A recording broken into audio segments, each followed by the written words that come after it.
I love the fact that you've created a publishing house to where you are going to, you're supporting women to get these many stories out, because it's education in books, and it can, it, you know, for the lowest cost possible, you can travel anywhere to outer Mm, space. that is so true. Yeah. What is that poem by Emily Dickinson? This traverse may the poorest take without oppressive toll. How frugal is the chariot that bears a human soul. Speaking about, you know, the power of books Mm, and just how it can transport you and educate you, and they're wonderful. So absolutely. tell us a little bit about why did you add a publishing division to your business? Because you weren't always doing that. No, I wasn't. I had been a business consultant, and there was a time when we did done for you services. And it happened because my clients were always telling me that they were going to write a book, and then none of them did. And it was the thing I couldn't look away from. So I started asking questions, whatever happened to that book idea? Why haven't you done it? Or where are you in the process? And oh, publishing is very complex. It's complicated. There's a lot of moving parts. I just don't know if I can take that on while I'm running a business and raising kids and all the things. And so it was one of those things. I just said, well, what if I put together something that was very simple? What if we could break something complex down into simple steps? And so I actually had this idea that I was going to help women write their book and get it published. And I was pregnant at the time with my third child. I ended up having a full term stillbirth, and I put that on hold because I just knew I needed to go on my own journey. And it was 2 years ago when I looked at my husband. I said, "You know what? I think I'm ready to take that on. I think I am at a place where I've traveled enough of this grief process that now I can add something new to the mix." And when I put the word out, I said, "Let's not even start with the full book. Let's do a book together. You each write 3,000 words. Who wants in?" And it was one social media post, and 27 women said yes.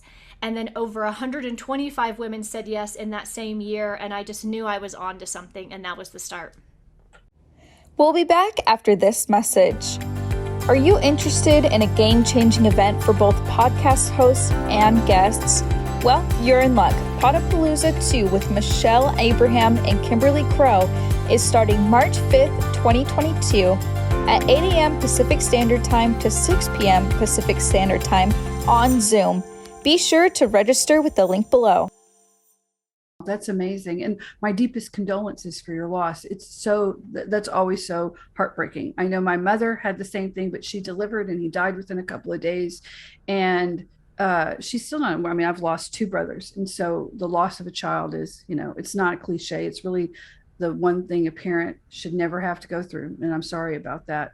But in the same time, the one thing that you moved forward, you have to move forward, no matter what the grief is. We're here, we have a purpose, and we must move forward through it. And if you can do something positive, then that's the best thing that you can do. You can't stay in that. So if anybody's struggling right now, you don't have to get well the first day. You have to take your time, but just take little steps forward. You might get pushed back, but eventually you'll get through it. You'll get through it to another side. You will. Um, and so when you tell me about those books when they came out, so they're compilations, correct? Mm-hmm.